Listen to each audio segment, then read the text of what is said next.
তারা বলে আমরা নাকি নতুন প্লেয়ার। আমরা যেই সময় গেম ডাউনলোড দিছি তখন ফ্রি ফায়ারে বৃষ্টি পড়তো, তখন একটা কাস্টমের জন্য সারাটা সপ্তাহ কষ্ট করতে হইতো। সেই কি তোমাদের মনে আছে পিকের ছাদের কথা, বা ফ্যাক্টরির সেই ফিস্ট ফাইটের কথা?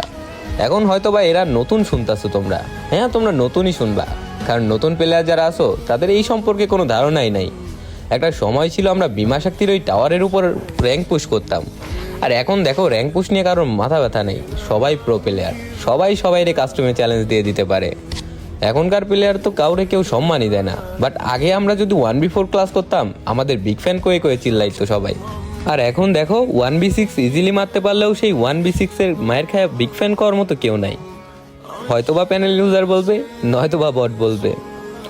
আসলে এটাই হয়তোবা সময়ের ব্যবধান। সময়ের সাথে সাথে সবকিছু পরিবর্তনশীল। হয়তোবা কোনো একদিন প্লে স্টোরের বুকে এই গেমটা থাকবে না, তবুও বলবো সারা জীবন এই গেমের প্রতি এক ফোঁটাও ভালোবাসা কমবে না।